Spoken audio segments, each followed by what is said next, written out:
Welcome to the recruiting special here in the Indiana Hoosiers dynasty.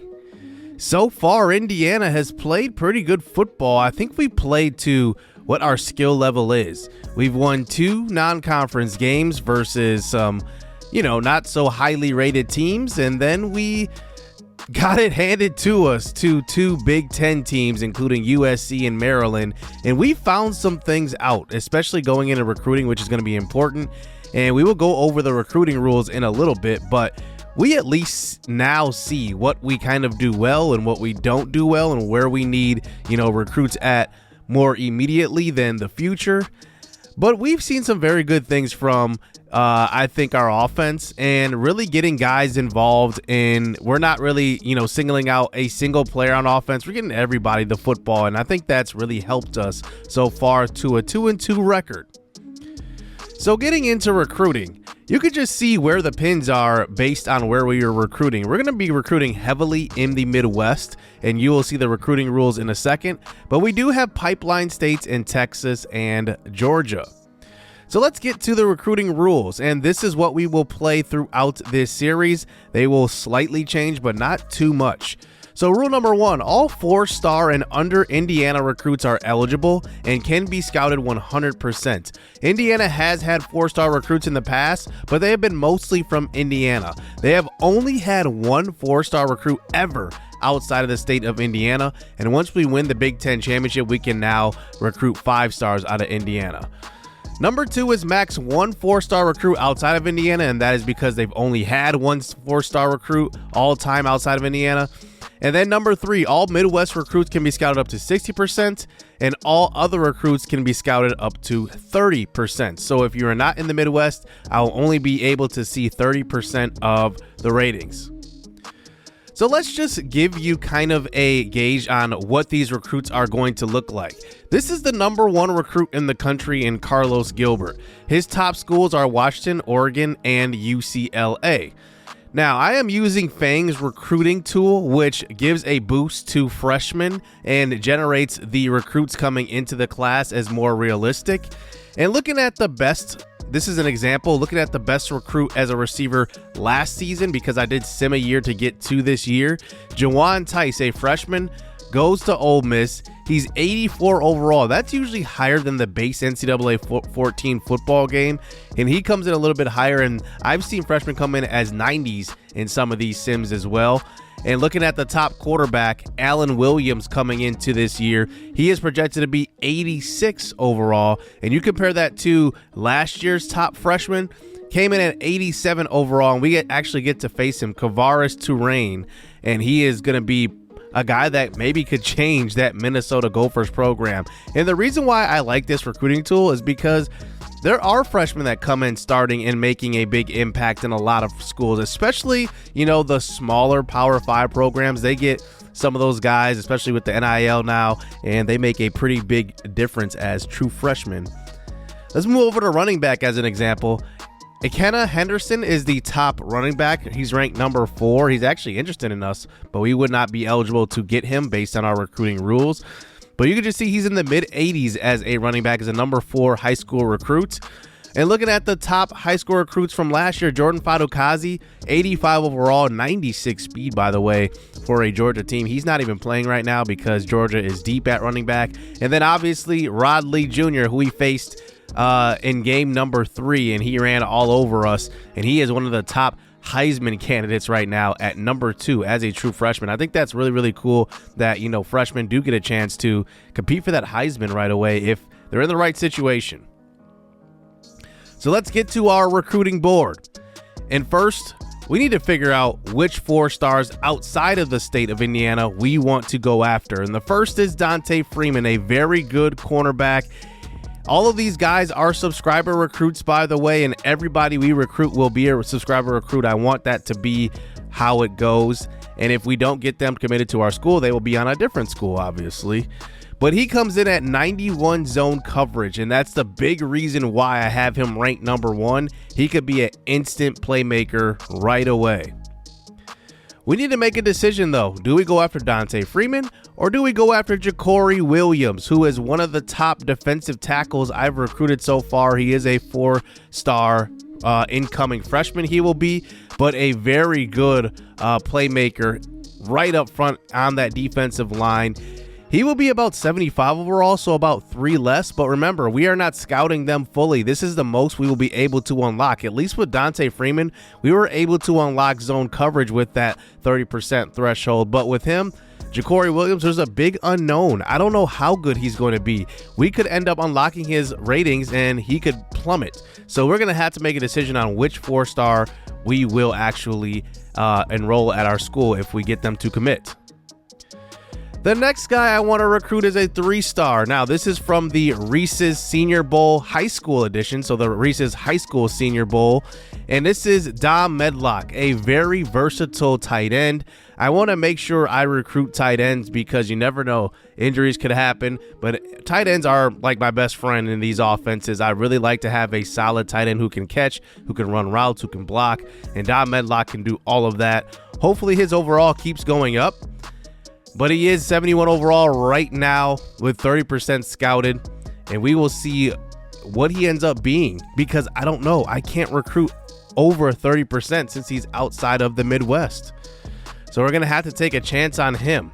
But one guy we can recruit fully is our first quarterback on the board, Teron TJ Hollinson, a pocket passer out of Indiana. And he is one of the few quarterbacks we will probably recruit in year 1 because I need to add the depth to this team. And obviously I could look at other quarterbacks, but I got to make decisions on recruiting because with Fang's recruiting tool, the lock percentage is very, very high to start out. So you can't just do the cheese where you add a player late and just start recruiting them. That's not a thing here in Fang's recruiting tool. So looking at Teron TJ Hollinson, the only thing about him is that he is a statue quarterback. He is not going to be mobile at all. He's barely 6 foot, but we are close to getting him to commit to the school. So his visit is in week 11, but we are 1,600 points in front of Kansas. So I think we are in the driver's seat to acquire him as one of our first recruits. We also need to shore up that offensive line, and tackle is obviously a position that is going to be an interesting one. Christopher Fowler is one of the highest tackle overall recruits that we have on our board. Comes in with 77 pass block. We will get to recruit him a little bit further, but we are the only school to offer him a scholarship. He's at 79% locked, but he is a Midwest guy, so we will get to get him at 60%, along with Cam Miles, outside linebacker out of Fairfield, Ohio. Now, he is 6'3", 234. One thing I have noticed so far this year is we have had issues stopping the run, especially the read option, the RPO action. We have not been able to do that consistently. So having a good outside linebacker who can play contain, be a solid tackler. He has 75 tackling, which I'm hoping will develop a little bit further, but he is a good option right now. He's going to be in that lower 72 overall. Let's move over to running back. And running back has been a position that I have been up and down on. Prince Njoku is having a good season, but I think we need to add some dynamic playmaking. I like JT Miller, running back who can just explode. And at that high school Senior Bowl, he was amazing. He has good vision. The only thing about him is that his carrying is only at 68. So I don't know how much he's going to fumble, but I think that's a thing here in Fang's recruiting tool. You know, running backs can fumble, can have fumbling issues. This gives more of a realistic ratings base so that, you know, you're not getting players or receivers that have that, you know, low acceleration with high speed. That doesn't happen in Fang's recruiting tool. A lot of that is fixed, but we are in the lead for him. So he could be committing in a couple of weeks as well. Receiver, I don't really feel like I have a big need, but I do want to recruit depth there and just develop guys. Starting with Ashanti Day, he's got 88 speed, and he's going to be a guy that's going to be a big-time playmaker, especially with that speed. He could be a returner as well, and obviously as he goes through his college career, he's going to get faster. And I think right now our fastest guy on the team is 89 speed, so he will immediately be one of the faster guys on the roster. Kyron Thompson is a 6'2", 226 power back, a little bit different than JT Miller is, but he's going to be a guy from North Dakota, so we will get to scout him at least 60%, or I guess at most 60%. But right now we have him at 20%. He's 65 overall. Not looking too great, but obviously we'll see what type of player he ends up being. And the rest of these guys on this board, we do not have any highlights for. So these next 10 guys on the board are going to be guys that are going to be crucial to recruiting, and hopefully will add depth to the board, and we're not as high on these guys' lists. So let's start with Casey Larson, guard. We really need that interior offensive line. I think our center is like 50-something overall right now. We definitely need interior offensive linemen. So I'm going to start with centers and guards, getting them in here. I'm going to try to recruit quite a bit of them, and especially since we can't scout them fully, I'm going to need to take a chance on some of these guys. Even if they come in with a little lower overall, like Gerard Bentley here, he could end up, you never know, surprising us and being a higher overall. When we scouted his pass blocking, he went down 11 overall. He started at 68, went down to 57, but you never know if one of those run blocking ratings there, run block or impact block, is higher than projected. That overall will go right back up, and we could have a solid recruit with Gerard Bentley. Now, he is from New Hampshire, so we can only scout him 30% since he's out of the Midwest. Khalil Rose, I guess I'll consider Khalil Rose kind of a Midwest guy, so that's kind of borderline, to be honest, not truly Midwest, but we will get to scout him 60%. But looking right now, he has decent ratings. The one thing that scares me are those receiving ratings, all D's pretty much, so we'll have to see. But we are behind 1,000 points from Kentucky, and our visit is week 11, which is before the Kentucky visit, so hopefully he doesn't commit before then. Clay Freeman, a guard, another guard, but he comes in with 76 run block, which I think is pretty decent. I'm surprised his overall is pretty low there. Hopefully, if we unlock some other ratings, he actually gets better. Jeremiah Player, another one of those guys that I want to recruit on the interior offensive line. And looking at those two, I'm pretty sure I'm going to go after those guys pretty hard. Even though they're kind of lower overall right now, it's kind of what we're stuck with. Joseph Coleman, a tight end. Doesn't really show too much promise right now, but we only have 2 active tight ends on the roster right now, so we just definitely need just depth there at that position. And you never know with off-season training, and obviously with not even scouting these guys fully, some guys can come in better as expected. Stephen Bradshaw, another outside linebacker, a guy that I'm going to start going after, but there's a lot of teams going after him right now. We are currently in 4th. He's out of Indiana, so we will get to scout him fully and see what he is made of. And if it comes to it that, you know, he's not worth it, we will just remove him from the board, or just monitor his progress, I should say. Probably not remove him. Alan Peters, a defensive end, comes in with pretty high power moves at 79, B pursuit, B hit power. I'm very, very intrigued. He's from Alabama, so we will only get to scout him 30%, but we are right now in the lead. It's between us and Colorado. Coach Prime is going after him hard. He must see something as well, and both teams are the only teams to offer him a scholarship. He's a guy to watch out for. I'm going to be covering him a little bit further as these weeks go on. A good example of a big bust player is Tay Green. He was one of those 4-star guys I was going after, but we ended up scouting him, and he goes down to 55 overall, starting at 77, down to 55 after unlocking 10% of his ratings. So you can just see there is a big boom bust variance, especially with this recruiting tool. I love it, to be honest with you. It definitely shows that you have to be good at recruiting and do your due diligence. Caleb Callaway Jr. is a guy we added to replace Tay Green, another one of those tight ends. Like I said, we only have 2 on our roster, so I definitely want to add that depth. Byron Young, a pretty good safety here, and he will be the final recruit we look at. But looking at him, I don't see anything great right now, but like I said, you never know. If you unlock more ratings, things could happen. We have him at 15% right now, but I definitely need to add depth to the roster, and he is going to be a part of that, because right now we're in a big lead, 1,700 points, and he's in one of our pipeline states as well. So looking at the Big Ten standings here so far, we have a bunch of top 25 teams here in the Big Ten, including Michigan, who we play in the next 2 games. We play Michigan and Michigan State. We play State first and then Michigan, but they have their only loss to number 1 Utah. So they're going to be a top team to look out for in our division. I'm probably going to be renaming the division names. It's not going to be Big Ten West and Big Ten East. It's probably going to be like something like Big Ten Classic, which are the classic teams, and the Big Ten Modern, which are the modern teams. So we will probably do something like that to make it, obviously more realistic to the name and geography.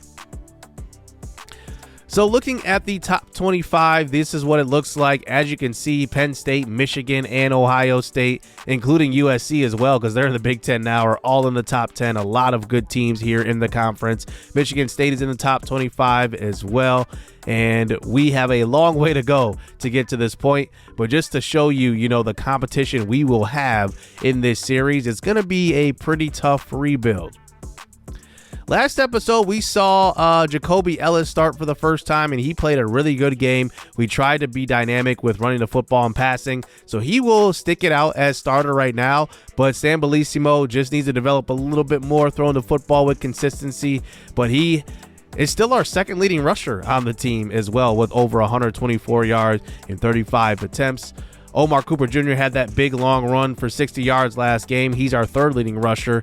Prince Njoku, we're going to look to get him more carries as the season goes on, but I want to make sure to show some balance between our running back room and even, guys like Roy Cunningham Jr., who is technically a cornerback. He's going to get carries as well. Nobody has really stuck out as far as receivers. Kilo Green had a really good game last episode, but we'll see if he can be consistent as far as that go-to receiver in that receiving core. But so far, I wouldn't say we're doing too bad, but we're 2-2 right now. We're playing like a 2-2 team, and we're just going to have to develop. That's going to be the main focus in this series, developing these players.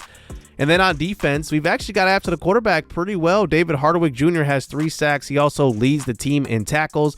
We've also seen Kaihi, who's been a very good tackler as well. He's got 3 tackles for loss. Keno Nord had a big game last game as well. And then looking at tackles for loss, you can just see we have been in the backfield quite a bit. So it's not like we are all bad. It's just that when we play the good teams, we just can't stop them right now. That's just the reality of the situation. Our overalls and our guys that we have on our squad are decent, but not great. But they are doing the best they can. But we do have a ton of sacks so far through the first 4 games. We have 7 between Eric McMacklin Jr. and David Hardwick, and then 6 otherwise that of other guys that have 1 sack each. Then we have 1 interception. Makai Kaihi, he has 1 on the year, and that's the only interception we have so far this season.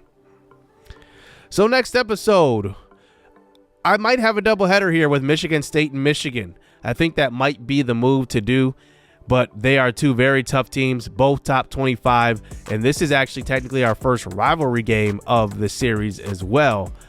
And we are doing pretty well. We'll see what happens next episode, but I am excited to get this season going after the bye week, as we had 4 games without a bye, and now we finally get a break. Hopefully our guys are well rested and ready to go. Let me know what you guys think of the recruits. Let me know if you saw yourself in that recruiting board as well. And like I said, all recruits we will go after in the series, so if we add guys to the board, they will also be subscriber recruits. As a way to rename them now with all the recruiting tools on PC now and all the Madden modding tools as well. So this is going to be pretty fun. Hit subscribe, hit that like button. We'll be back for next episode. Stay tuned. Let's get it. Let's go.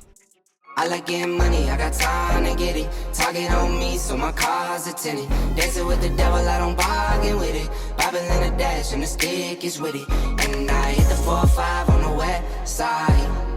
But I'm from the east side, this how we slide. This how we ride, yeah, this how we